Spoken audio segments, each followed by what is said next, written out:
So now we need to find out. Now we need to find out the relation between this Einstein A and B coefficient. Unless we have this relation, we cannot utilize this, because what we want, our aim is to make the stimulated emission process dominant process. That means it will be larger than spontaneous emission. It will be larger than stimulated emission process. Stimulated absorption process. It should be dominant. So if we want to make this process dominant, we need to find out how we can make it. And to answer that, we require the relation between Einstein AB coefficient, because Einstein AB coefficients are the measure of probability of occurrence. Probability of occurrence of all the three processes. Therefore, if we want stimulated stimulated emission should be more, then the corresponding Einstein coefficient, that is B21, should be dominant. That means first thing, we require relation among Einstein's coefficient. Now the point is, when thermal equilibrium occurs, so under thermal equilibrium, whatever atoms will be excited to high energy level, same number of atoms must be de-excited per second. In 1 second, whatever be the number of atoms that will be moved from lower to higher, that same number must come down from higher to lower. So thus, whatever atoms will be moved from lower to higher, which is given by P absorption. This is the number of atoms per unit volume per second. Whatever be the number of atoms which is excited to high energy levels per second, the same number of atoms must be de-excited to low energy level per second. Now we know that atoms de-excite to low energy level by two processes.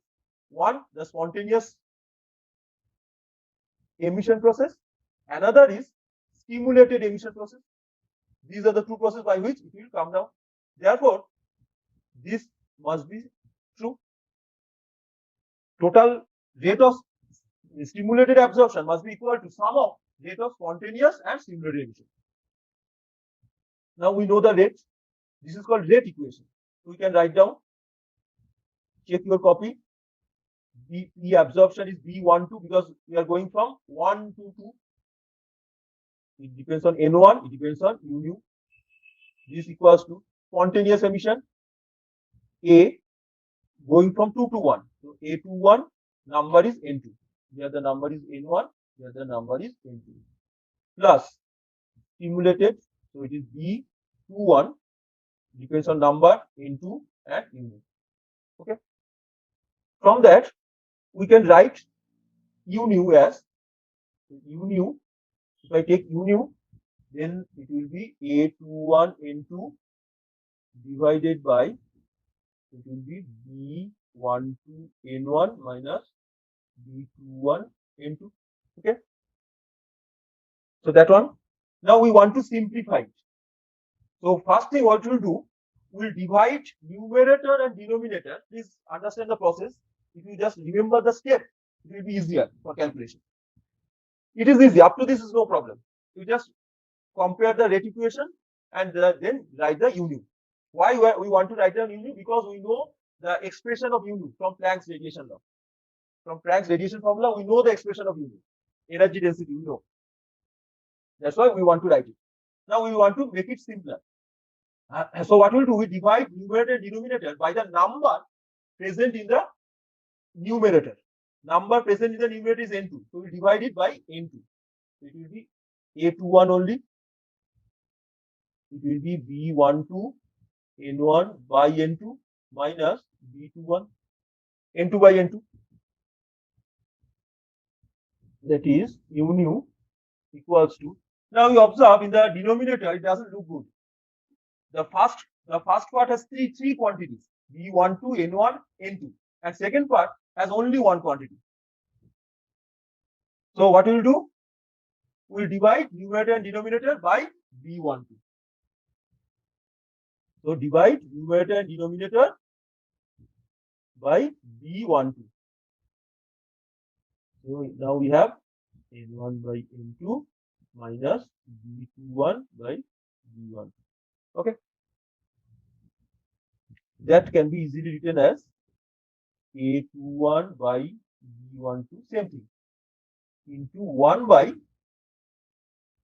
N1 by N2 minus B21 by B12.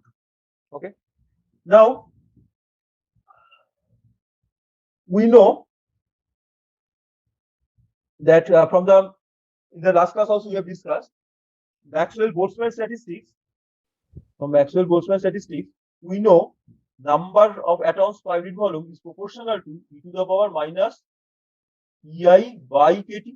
So N1 by N2 from this can be written as e to the power E2 minus E1 by KT. Okay. So according to Maxwell-Boltzmann statistics, the number of atoms per unit volume can be estimated from this expression.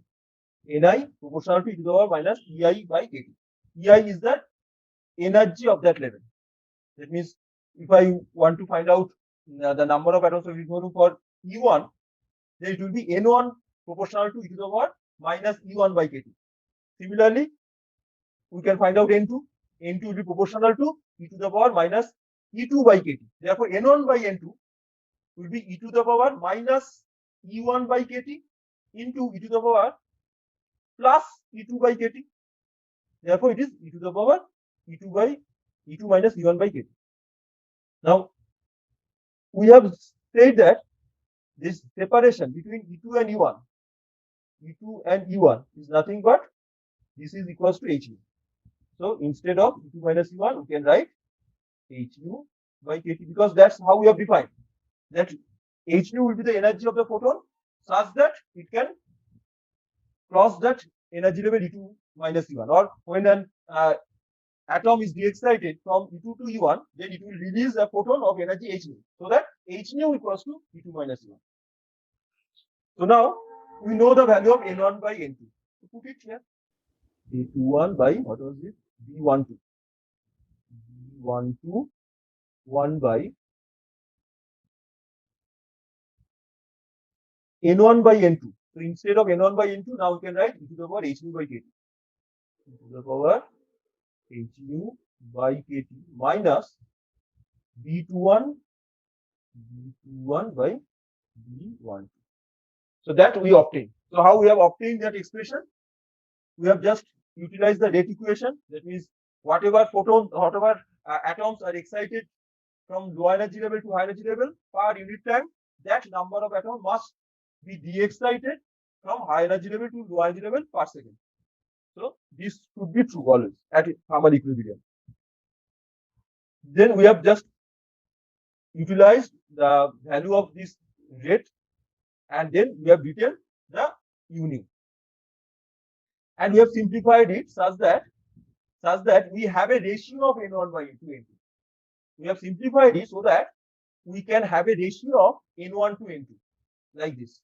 So what we have done, we have divided numerator and denominator by the number present in the numerator. Number present in the numerator is N2. So we have divided numerator and denominator by N2 first.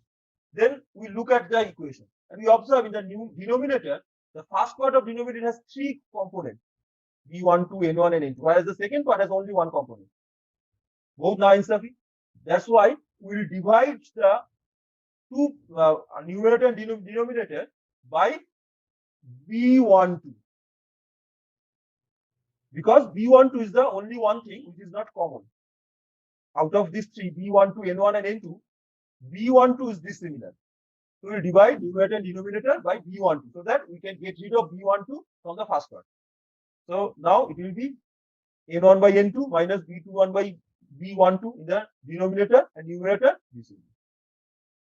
Then what we have done, then we have used Maxwell-Boltzmann statistics to find out the expression of N1 to N2. And it is e to the power h nu by KT. So put it. If I put it, this is the expression we get. But from Planck's